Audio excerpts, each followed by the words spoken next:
All right, we back again with boxing trainer, esteemed boxing trainer Fareed Samad.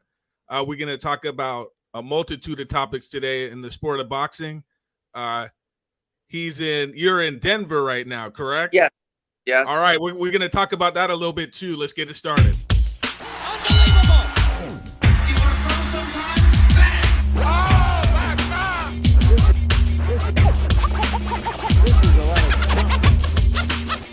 Okay, Chip. 7 rounds to 2. All right, thanks for hooking up with me today. Just like you, I've been real busy. I had like a 13-day show run that I just finished up. So that Right. was good. Now I got a little bit of free time to kind of do some other stuff, catch up on some stuff I haven't been able to catch up on. So what's good with you, real quick? What you up to right now, currently? Well, right now I'm in Denver, Colorado. I had some guys scheduled to fight the May 4th card, but they got hurt. One got hurt. One didn't get a fight. They're on the Mayweather Promotions. Cormel didn't fight. He had to hurt his elbow, and then Jahan Ingram, he didn't get a fight, or they didn't have nobody for him. So it's a lot of mess. Yeah. So that happened, and then I got a little break, and then I trained some MMA, UFC fighters here. Oh, okay. So I came over here to do help out, and also there's a boxer here that I was working with, helping him out, tweak a couple of things. So you help them with just those MMA guys? You help them with their striking or anything else in particular, conditioning or? Listen, you get on the ground, that's all you, baby. You got to get, if you get up, I can help you. I can tell you what to do, how to move your feet. You know what I'm saying? The distance, all that stuff. Even with the kicking, I can tell you like the distance, all that. But if you get on the ground, it's all on you. I can't help you. So I'm just. So is this something new to you, or you've been working with MMA fighters for quite some time, or a long time? Long time. I used to train at the Grudge in Denver, Colorado. Everybody knows like the Grudge is a big, well-known place. I used to train Rashad Evans, Shane Carwin, Nate Marquardt, all those guys. So I've been doing this for a while. Right on. So we only got a half hour. I would love to like kind of delve into that a little bit more in another show. But we got some different topics. We kind of haven't been able to hook up for a minute. So some big fights past us and a big fight this weekend. We're going to talk about the big fight this weekend, heavyweight unification. Alexander Usyk versus Tyson Fury. They're both undefeated champions. Usyk has 3 of the titles. I believe Tyson Fury has the WBC heavyweight title. Just give your outlook, thoughts on this. You got a prediction? You want to give a prediction who you think's going to win, or how you think this fight's going to play out? No prediction. But I'm favoring Tyson Fury, even though they're both winners. They are both strong-minded, strong-willed. Usyk definitely is a sharp boxer, can move his feet. Now, this may sound rhetorical, but he don't like body shots. And nobody really likes to hit in the body, but he shows and displays every time he gets hit in the body. He really like keels over or shows it. So I think Tyson Fury is going to use his boxing skills and use his weight to start pushing him back, making it dirty as possible and going to the body. So I'm giving it to Tyson Fury. So I mean, people they always talk about fighters going to the body. It's not as difficult as it appears to just go to a guy's body. So why are a lot of fighters, you think, reluctant to throw body shots? Can you, as you being a trainer, I'm sure you could give some education on that. I think it's kind of like, I would say, lazy, because they don't want to bend their knees. Like fighters don't want to really bend their knees. Like a lot of fighters, they don't really want to do like wall sits and low squats. You know what I'm saying? They don't want to use, they just want to use their hip flexor muscles a little bit. They don't really want to bend their knees. And with that being said, they're on their toes. They want to punch straight across. They don't really want to bend their knees to dig down and go to the body. So it's just something that has to be taught in the gym and has to be dictated through their trainer over and over again so they can do it. So that's just because of their training to do the proper exercise to better body pressure.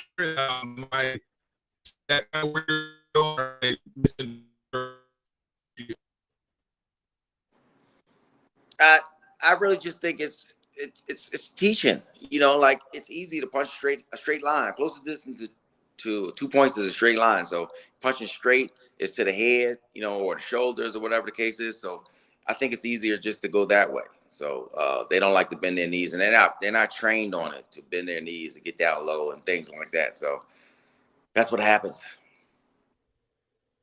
All right. So in this one, you didn't really give a prediction, but you're kind of leaning towards Fury, correct? Yes, yes. Okay. Even though I'm a southpaw, so I'm impartial to southpaws. I just think that Fury is going to. He's not going to do with Joshua. Anthony Joshua lost a lot of weight, but he lost weight so he could box and go the distance, which you can't outbox a master boxer. You know what I'm saying? So yeah. I think Fury's, you know, even though he lost a lot of weight, he's still going to use his size and his weight to push on him and to make it dirt. He'll start off boxing. If he don't catch him on the outside, he's going to go inside and adjust and make it like a dirty boxing match. So this is just my thought, because I mean, I see a lot of people saying that he's going to use his size, but if you're 6'9" and you got a long reach advantage, wouldn't it make more sense to make the shorter guy kind of come towards you and just kind of pick him off while he tries to get on the inside? And then if he does get on the inside, just tie him up. Don't you think that's a more sensible strategy? Or what do you think about my analogy there? That's a good analogy, but you also have to know what you're dealing with as far as, even though you're 6'9", you have long arms, who's the better boxer? You know, like the southpaw is a better boxer. He's coming from the other side, not the natural side of fighting the orthodox guys. So he's actually going to the right, which is going to your left. And then he has better foot movement and foot skills. So so, you know, it would take him to start off boxing. And then when he get it, you know, place his punches and then just get inside and use your body and use your weight against him. Yeah, kind of like what Lennox Lewis did to Mike Tyson. Is that a fair assessment? Yeah, boxed him, and then when Mike Tyson came in, you know, he pushed him down, and he came on a little bit, but I just think that you should be a little more aggressive with your boxing coming forward with Tyson Fury and Usyk. You know, placing your shots to the body first, long range, and then when you get inside and see what works. If that doesn't work, get in the inside, make it dirty, you know what I'm saying, and make it gritty. Yeah, I think I mean that makes 100% sense. I mean, it's an interesting fight. It's just to see what tactics each guy are going to use. I think if you're Usyk, it's probably more going to be a one-dimensional tactic, because really, I mean, he's a boxer, he's not a puncher. To kind of think of how Tyson Fury is going to approach the fight is probably a little bit, there's some more nuance there to what you're expecting him to do. It's not very clear what his strategy is going to be. And I think that's probably what's going to give Usyk, you know, quite a bit of problems. I mean, I agree with you. I think for a guy that's 6'9" and that has the kind of skills that Tyson Fury has, I think it would be an upset for him to lose to a much smaller cruiserweight. I mean, he's not a cruiserweight anymore, but he's a naturally much smaller guy, and he's not a big puncher. So Fury should be able to pull off a decision, but obviously we saw how bad he looked against Francis Ngannou, so anything here is possible. But just to move on from that, this is something that we didn't get a chance to talk about, unfortunately. But do you want to review the fight, or do you kind of just give me just a quick, maybe 30-second review of what occurred there? You know, I used to train Devin Haney before, and I gave his dad like some things they needed to work on, and they never fixed them.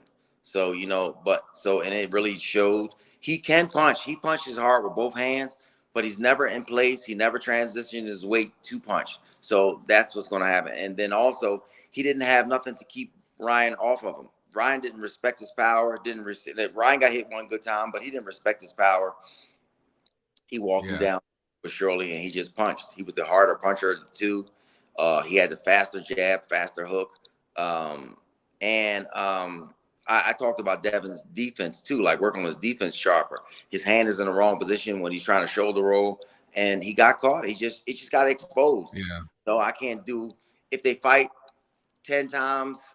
I mean, and really, the only chance I gave Devin is when he got hurt. But then when he came on, he started getting closer in the inside. Ryan doesn't fight well in the inside, and I didn't hear his corner adjusting or say, hey, just stay in close, stay on him, make it ugly. And I think that's the only chance he had winning is to stay in the inside and to disrupt Ryan Garcia's rhythm, because Ryan can't fight in the inside. So yeah, I think that Ryan's kind of a mid-range fighter. He's not really good from the outside, and he's not really good inside. But if you stay in that mid-range, that's when you get caught.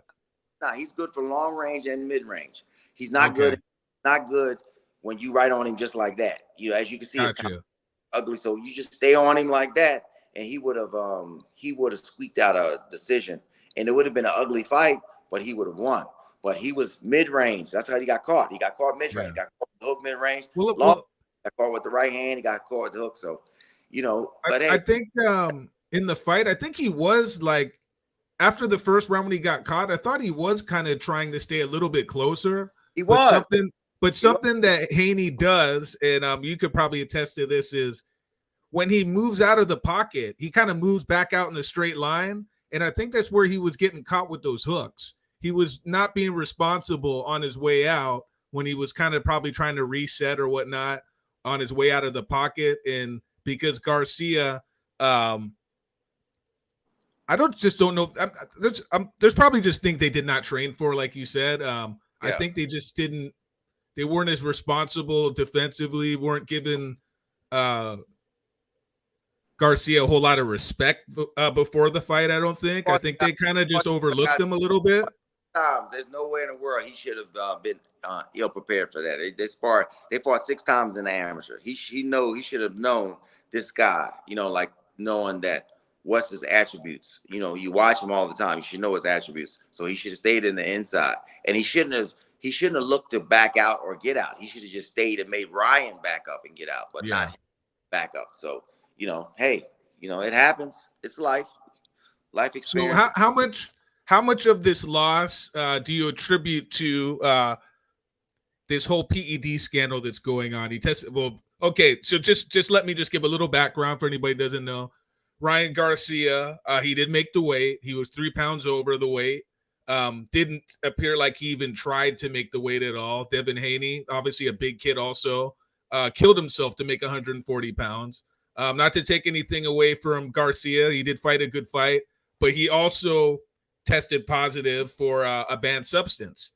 How much do you attribute his victory to that? I don't want to give you you make a percentage, but just your views on how much of effect that had, and if that really played a huge part or a minimal part in his victory, or was it more just tactics that led to the loss?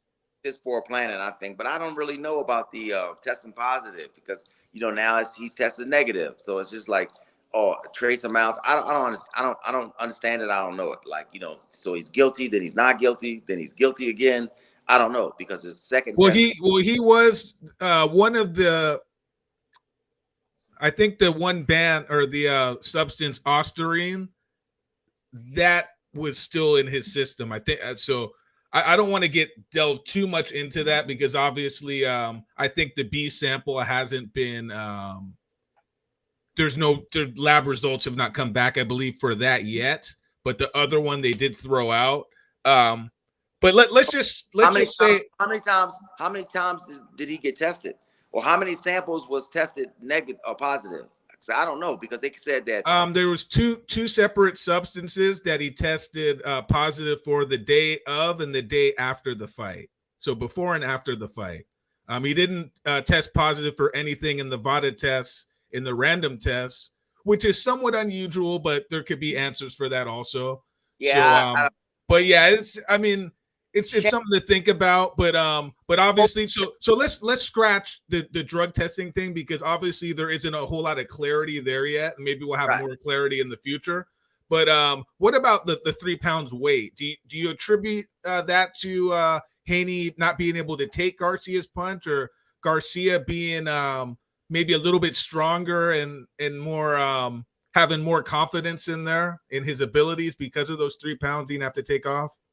I think that most of the guys Devin have fought, like even Tank said, is smaller than him. So he's going up. He's up in weight and he goes down and he fights the guys. Day of the fight, he's 20 pounds more than the guys.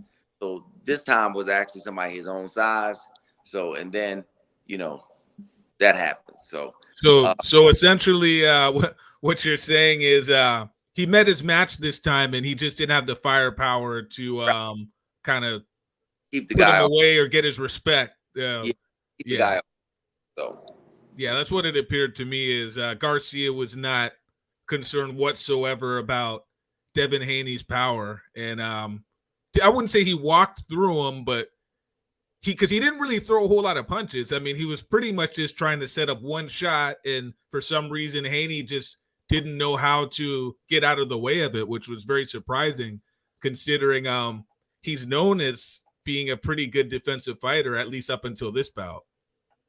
Yeah. I don't know. He's fighting smaller guys.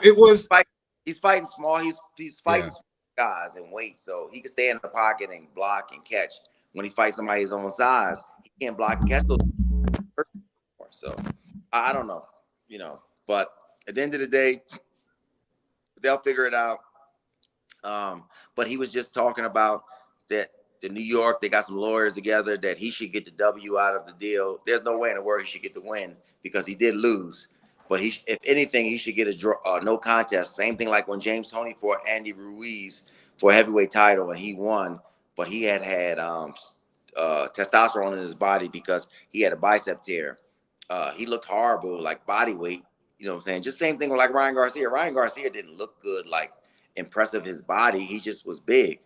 And he did look like he was like throwing a lot of punches, like the drug's supposed to do, keep you stronger and let you throw a lot of punches. He didn't do that either. So I don't know the whole situation. I just know that, at the end of the day, it shouldn't be a W. It should be a no contest. There's no way in the world he should. Now, maybe they should mark his loss to a no contest, which I think is right. If he did, I think at the very least it should be a no contest. I mean, never a win. There's a lot of advantages that Ryan Garcia had over Haney.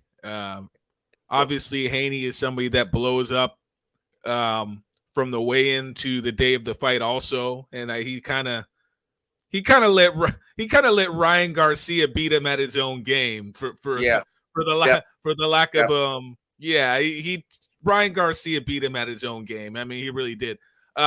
So moving on from here, it's really hard to say, but I'm just going to ask you, just give your thoughts real quick. What happens with Ryan Garcia? Let's just say, let's do hypothetical. This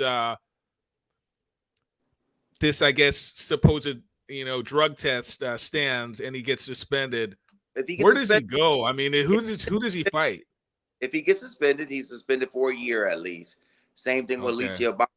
Like if you notice, the situation with her, she tested 2 positive things, and they just kept going back and forth. But you notice who is this? I didn't hear the name you said. Gardner. Oh, Alicia Baumgardner. Okay. Yeah, she got suspended for a year. Like I said, indefinitely, but it's for a year. She's supposed to fight here soon, so it's actually been a year that she's been suspended. Okay. So he should get suspended because it's his first offense, just like versus get suspended for a year, and then after that year, figure out what he's going to do. Like, and do you think a year suspension is fair for somebody testing positive for a banned substance? Because Ryan Garcia, some of these fighters, they only fight once a year anyway. So I mean, what are they really suffering? I think a year is good. Yeah, year, and you get suspended and a fine or something like that. I think a year. I think a year is good. So now, and also when you get to a certain level in boxing, a certain level in life, you can't like grab juices from anybody. You can't even shake nobody's hand. Like really, like Barry Bonds. Remember the time Barry Bonds, they had the steroids that you could put on the elbows or the cream? Yeah. Yeah. You can't shake nobody's hand. That could still get into you. So there's a lot that goes on. Yeah. There's a lot of stuff that goes on now. You know what I'm saying? So you have to be smart and wise to to what's going on. Like, say you give me a protein shake, and I'll be like, oh man, I bought your protein shake. You know, I got it from so and so, and you put something in it, and it's Yeah. you know what I'm saying, something that. So you have to be really, really careful. I'm not saying he did it or he didn't do it. I just know if he did, it's his first time.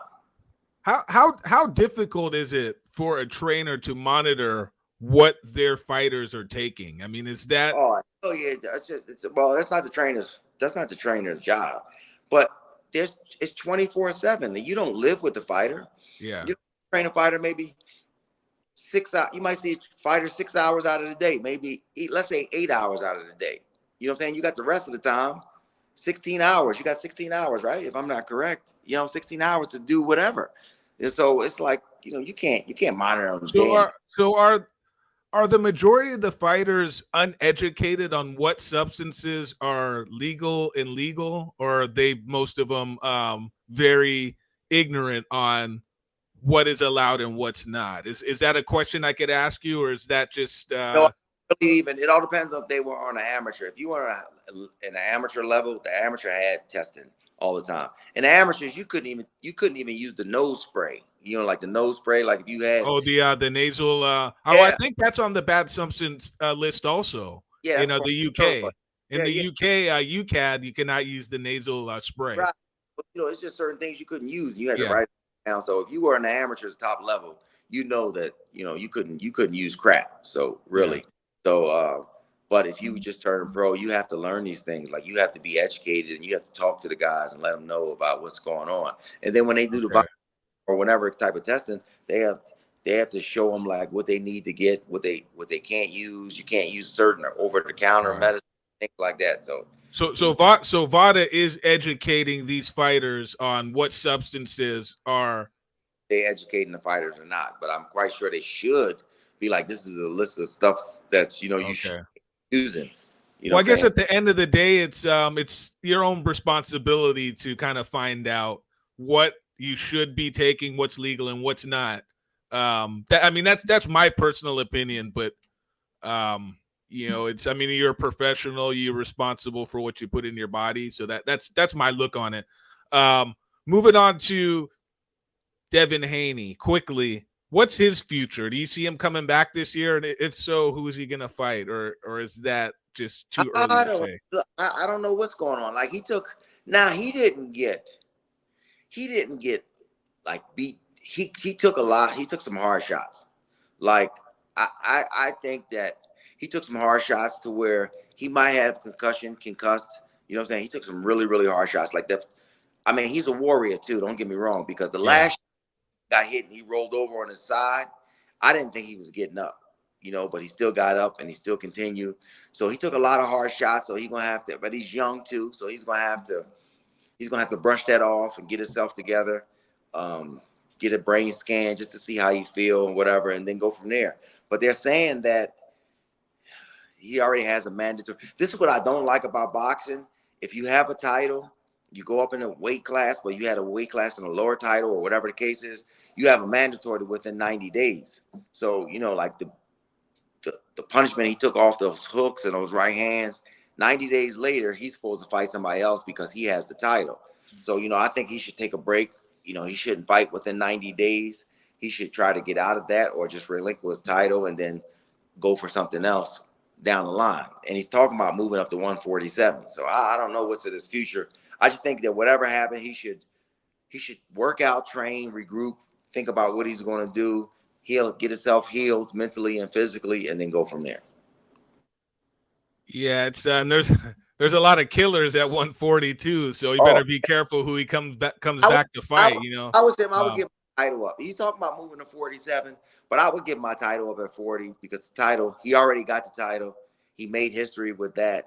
He should just give the title up because 90 days to fight 90 days after that situation, I think he should just, give his title up. And then if he wants to stay at 40, fight again. If not, go up to 47 and fight.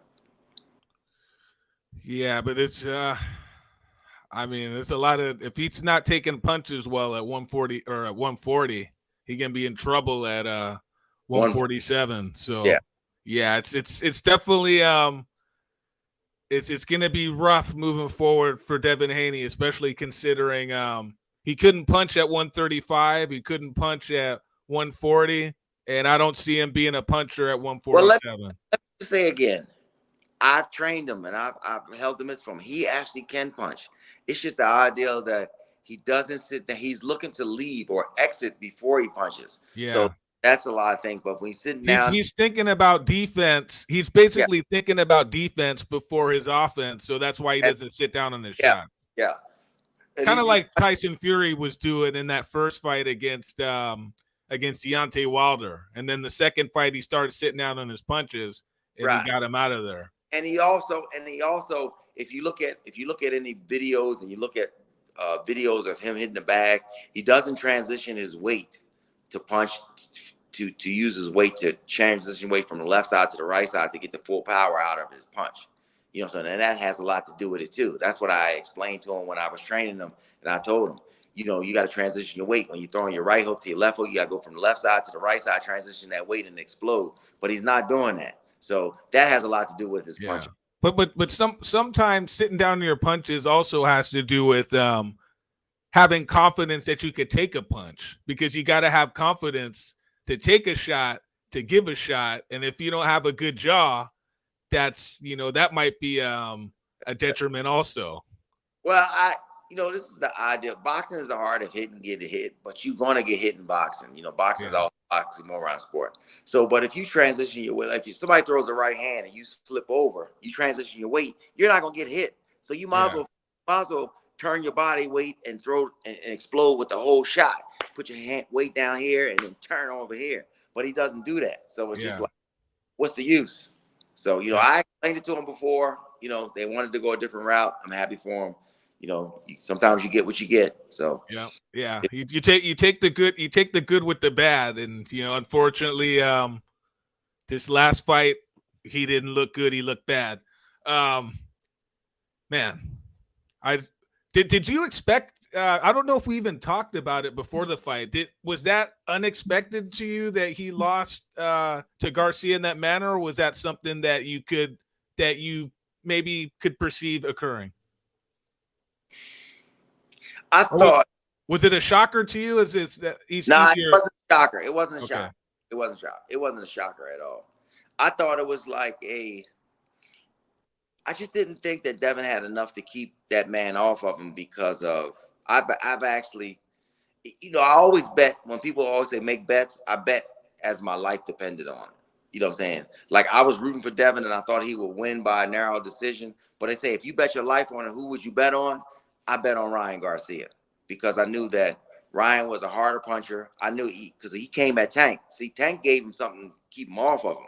Devin doesn't have that. And Tank also rolled under the hook. Devin's stance be too wide. He can't roll under. So, you know what I'm saying? That's why he does the shoulder roll. So I didn't have Devin winning the fight. Okay. I wanted him to win, and I went with all 50-50. I think Devin will win a decision, you know, because I know with the politics in the boxing, I thought he would win the decision.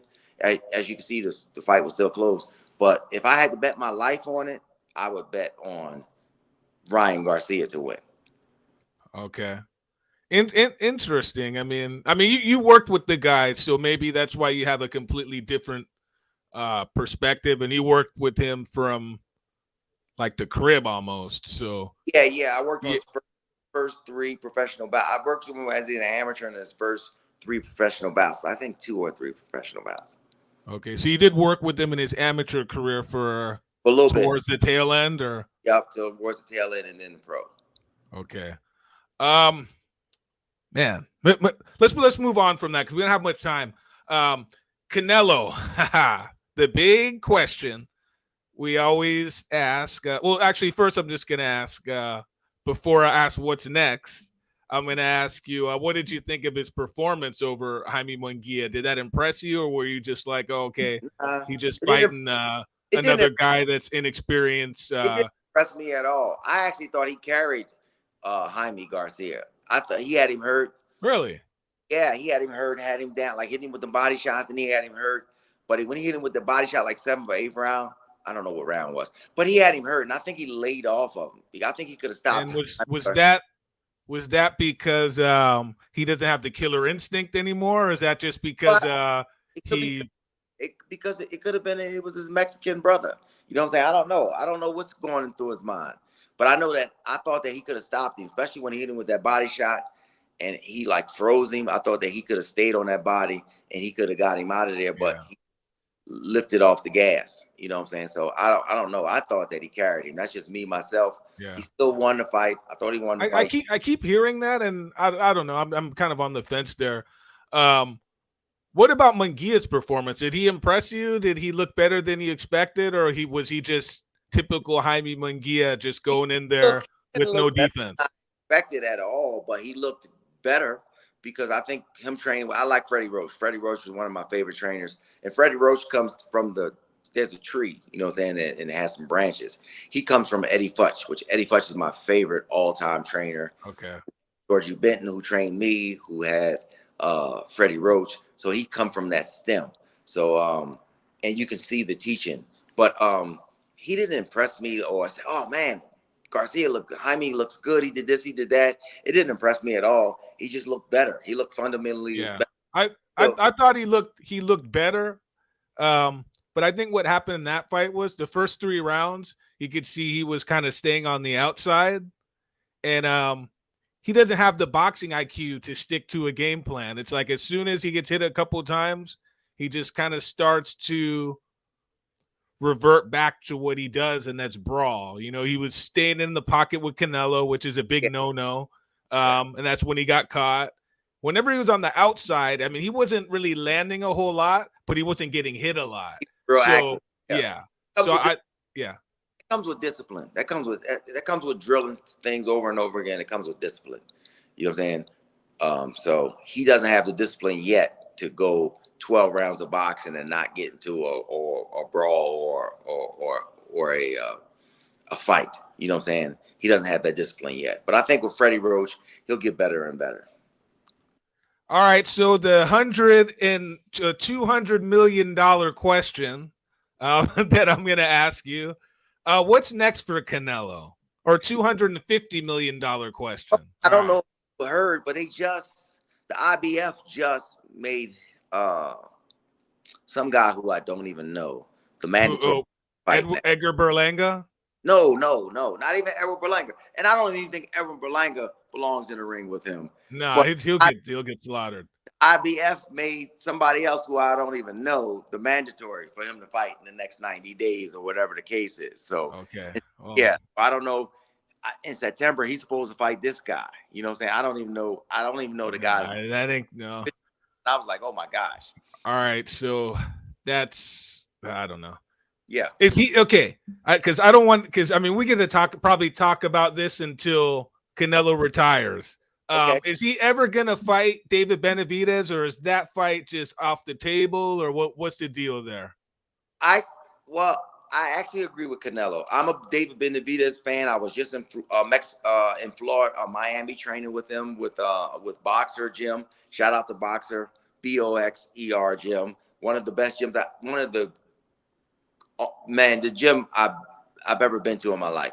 Like the UFC PSI is number 1 and the number 1 best gym I ever been in my life. And the Boxer Gym in Miami is number 2 by far, the gyms I ever been to. But with that being said, I don't know because let me get back. Canelo I understand and I agree with him, even though I'm a David Benavidez fan. He's like, I'm not fighting him for $30 million or $40 million. Like, you know, I could fight anybody, which he could fight as mandatory. If you want to fight, he's like, if he wants to fight me, they have to give me $100 million, $150 million, which I understand because the risk versus the reward, he says, shit, if I'm going to risk this, you know what I'm saying? I want to get a big reward because he can fight anybody. He can fight Berlanga. Like he fought this kid here and got, you know, $35 million or $33 million. He's going to fight. If he fights Berlanga in September, he gets $33 million check. You know what I'm saying? Which is, he's going to get more. If he fights the mandatory, he gets $35 million. So why would he fight Benavidez which we want to see. But Benavidez is more of a risk than a reward. So he's like, if I'm gonna fight him, you're gonna have to give me some big paper. You know what I'm saying? So okay? Because I know we can go back and talk about this for probably like an hour. What's a reasonable number that you think he should be asking for? Because I think 150 million is pure insanity. This isn't Mayweather Pacquiao we're talking about here. It's not that big of a fight, but it's a big fight. So what's a number? Just give me a number that I think would be in the realm of sanity. I would ask if he gets 30. I would ask for a check no less than 55 to 75 million dollars. Okay.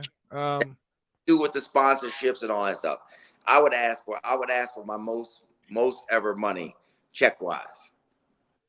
And who's I think we discussed this. Who's paying for that? I mean, Sheikh in Saudi would pay for it. You know what I'm saying? Sheikh paying nice money. He's giving that money away to all these guys. And then, hey, somebody can find that money. If they really want that fight to happen, they'll find the money. All right. Yeah, look, I don't know. Floyd got 75, and how much out of that is Benavidez gonna get? He's gonna get how much? So if Canelo's getting 75, what's Benavidez getting? I'm not trying to count other people's money or anything because it's really not something that interests me too much. But I'm just wondering how much money you think it's gonna take to make this fight happen. I have the slice idea. I'm just saying you're just asking about Canelo. I just had a slice idea what Benavidez is going to get. I just know that if I was $5 million, this is what I would be asking. Nah, he should get at least 15. Wow. $15 million. I don't know. I don't think Canelo wants to pay nobody nothing. He's like, I make 100 million, I give you 2 million. He should at least get $1 million out of the deal. Give him a couple t-shirts. Give him a couple t-shirts or something. I think the most he's made, Benavidez has made is 5 million. Okay. Yeah, I think that you could give him 10 million. I think 10 million is a reasonable amount. 10 or 15, and then if he wins the fight and they have a rematch, then he can ask for big money. And then he gets sponsors. He gets sponsors money, so he could run away with. If he gets $10 million check, he could run away with like a $40 million, $30 million out of the deal. So when Pacquiao and Floyd fought each other, which was later in their career, much later in their career, and they got all that money, Floyd got $100 million, but nobody talks about how Pacquiao got $80 million. I think Floyd got more than 100 million. No. We talking about the check. We ain't talking about the after effect. We talking about okay. The check was 100 million. That's all. Pacquiao's check was 80 million. Yeah. We're not sponsors because total Floyd made over 217 or 220 million dollars. Okay. But made $100 million check. That's what I'm talking about. That's a commission check, and the other is just the back end for pay-per-view. Yes. Got you. So that's so with that being said, it's like, okay, 100, and he got that's a lot of money. So all right, so since we're discussing it, we don't have much time since we're already on the topic. Who wins that fight? If the fight happens in September, who wins that fight? David Benavidez. Are you 100? So how does he go about winning the fight? I'm 100% sure. You know what I'm saying? Because life is a gamble. But I'm saying if I had to bet my life on the fight, I'm going with Benavidez. And how do you perceive that fight playing out? With him winning? He punches in combinations. He punches a lot. He's really, really active. Same thing, and he uses his jab. He boxes. He gets in. He punches a lot. Same thing with B-Ball when he fought Canelo. Canelo has to punch in between, which he does punch. He's going to get some punches off. He's going to, some sharp punches off. But it's too much of a volume for. Yeah, Canelo's too economical with his punches. Yeah. So if I had to bet if I'm betting on the fight, and then like I said, I'm betting my life on it, no matter who I like, I would bet on Benavidez. I co-sign with you there. I think Benavidez is just too much. He's too busy, too active. He's got a good chin.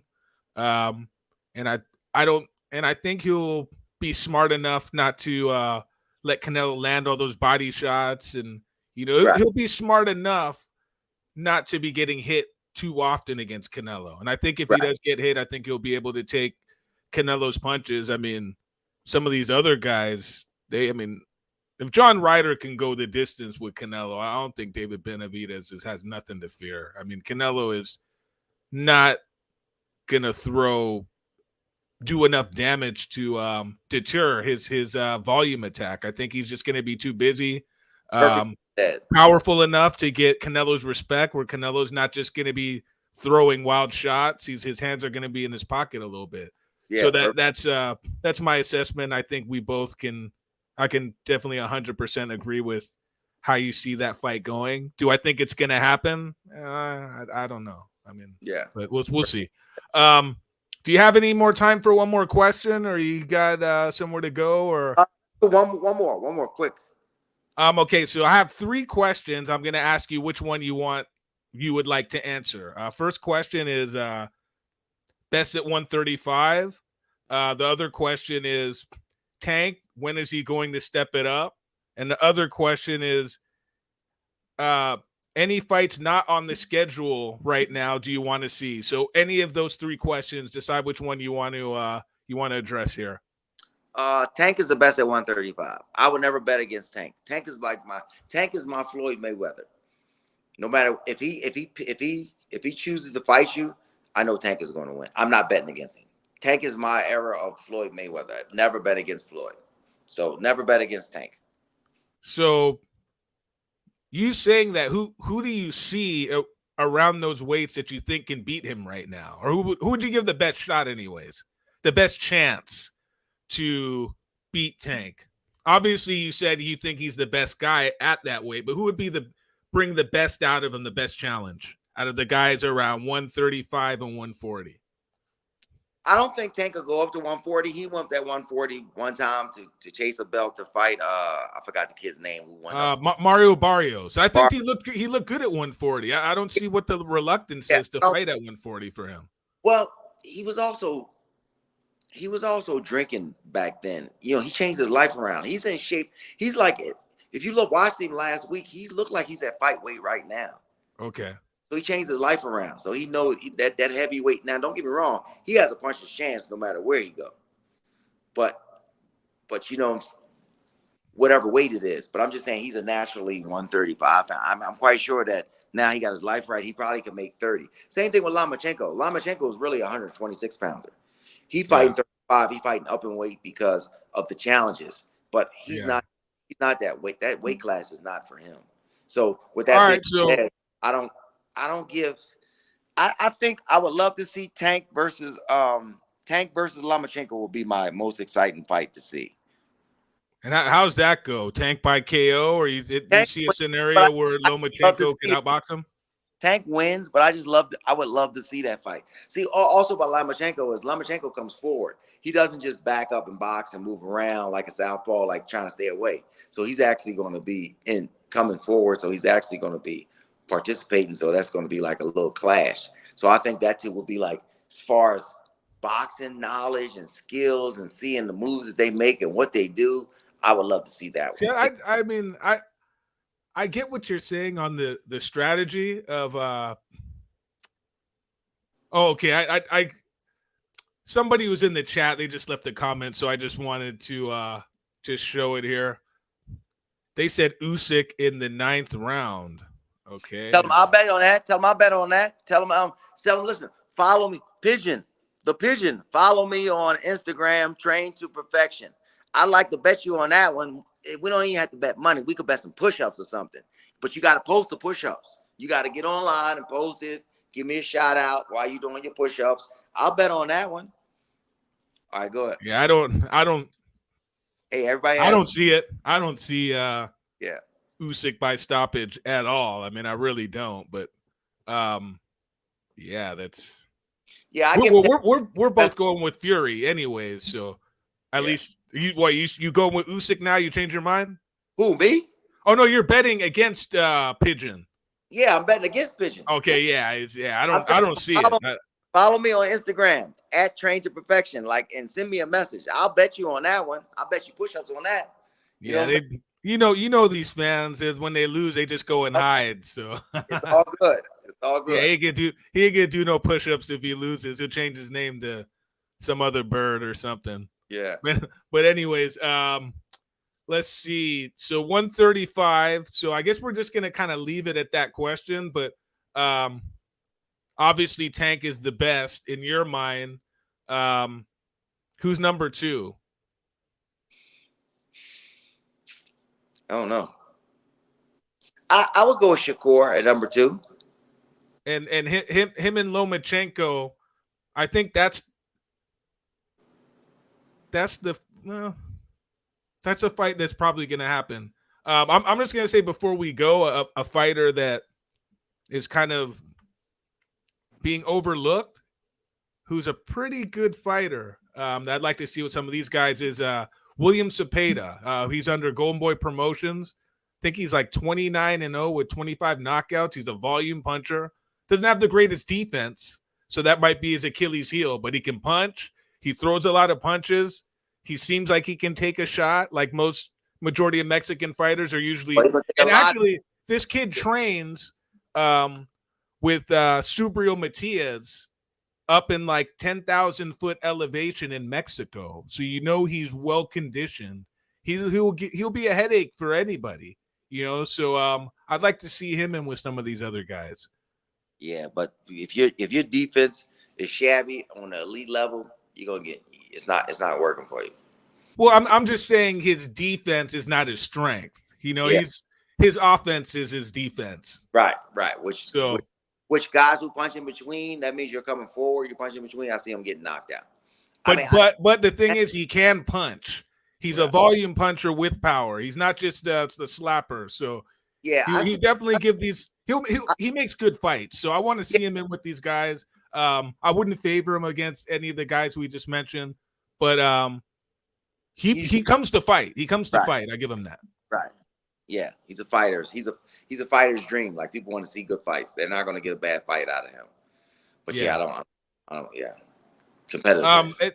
Anything you want to say before you go? Let people know what you're up to. Just closing comments. I got a couple of projects coming soon. Something big is in the works. People always say that, but I don't want to tell, and then it doesn't happen. So it's kind of like you tell your kid you're going to do something, then you don't do it. So, but I got some things coming up in the works. You're going to see some, and that may be out of the country on this situation. Just follow me for more. My YouTube is Train to Perfection, and my Instagram is at Train to Perfection. The number 2, Train, the number 2, Perfection. You'll see my 2. I have my picture is my 2 French bulldogs on there, and I'll keep y'all posted. I'm gonna start doing videos on some more tutorials on teaching videos. Because everybody thinks they're a trainer or a teacher on Instagram, and half of the stuff be wrong, but they get so many followers that click like, and I just be like, oh my goodness. So my people said it's time for you to just go ahead and just like help people out and show what you know. So I'm going to start that here shortly. Well, hey, me. I'm a professional video producer, so let's work on some videos together. Sounds like a plan. Let's do it. Yeah, sounds great. All right. Well, let's stay in touch, and we'll talk after the fight, right? Yeah, definitely. I'm definitely looking forward to seeing how this fight plays out. So once again, thank you so much, Farid. Great show, great insight. Just a blessing to know somebody like you in the boxing business. It's very humbling for you to be on my show. Appreciate it once again. And say it again. I said thank you. I appreciate you also. Oh, of course. Yeah, it's been a blessing. Once again, Farid Samad, boxing trainer. Pay attention to this guy. He's moving up the ladder, and he deserves all the credit. All right, thanks again. Thank you.